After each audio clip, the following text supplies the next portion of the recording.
To my panel, Tammy Bruce, Fox News political contributor, member of the Independent Women's Voice Board of Directors, also a Washington Times columnist. Ford O'Connell, Civic Forum PAC chairman, and a Washington Examiner contributor. Mattie Duppler, National Taxpayers Union senior fellow and founder and president of Ford Strategies. Mattie, you've been somewhat critical of the process so far. From what we know of the final version of this bill, what kind of grade would you give and what kind of impact do you see it having on the economy? Charles, I wouldn't say I've been critical of the process. I think this is a long time coming, so I'm excited to see a product finally starting to emerge. I'm really optimistic about what we see in this bill. When we first started this process months ago now, the president really laid out two main initiatives for tax reform. One was making sure we made our businesses competitive by lowering that corporate tax rate. The second is making sure that this tax plan delivers tax relief for the middle average American worker. And that's exactly what this will do. There's a ton of tax relief built in here for American families and small businesses. And getting that corporate tax rate down is really important as well. We're going to go from 35% to now 21% rather than the 20% that we saw in both the House and Senate plans, which I believe is regrettable, but still a huge step forward from where we are right now. Right now, we're the highest corporate tax rate in the developed world. We need to get rid of that to make American businesses competitive. Tammy, still some rumblings. There was a tweet from Marco Rubio. We know Corker's always a persistent thorn, if you will. But we take it as sort of, okay, this is done. Everyone's sort of thinking that this is done. We've got the confetti. We're ready to have this parade. Would that be premature? Could this still go off the rails?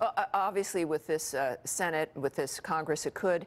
But I think we've seen enough progress that there's an indication that everyone generally is on board. And it really is not going to make really anybody happy. It can always definitely be better, and there's going to be some complaints. But as I've said to you before, is that this is one bite at the apple.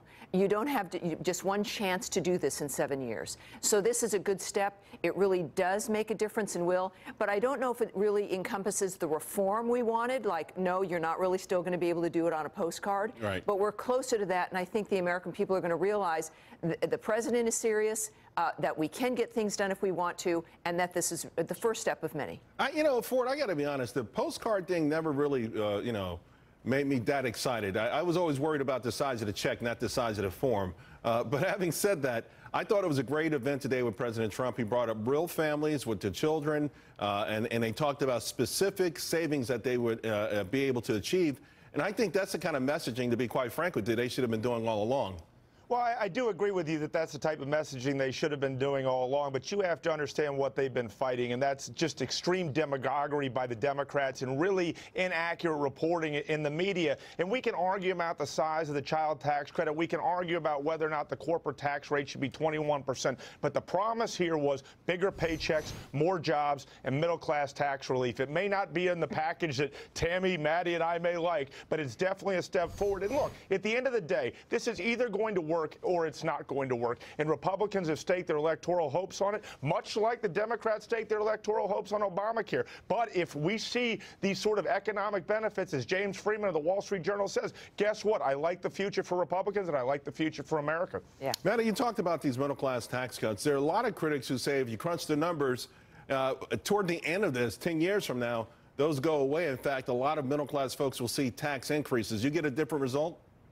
Charles, I think Ford's point is exactly right, which is that you pass this tax cut package into law, you not only see the economic benefits immediately, you validate what is an economic philosophy that has not been able to be implemented for the past 8 years. We've tried the big government spending stimulus program. We've tried throwing more money at the problem. It hasn't worked. So let's give Americans their money back. Let's create a tax system that allows businesses to be competitive and see what it does. We've seen the JCT and CBO score out these tax plans in the past. They vastly underestimated the impact of the 2003 Bush tax cuts by the tune of about $400 billion.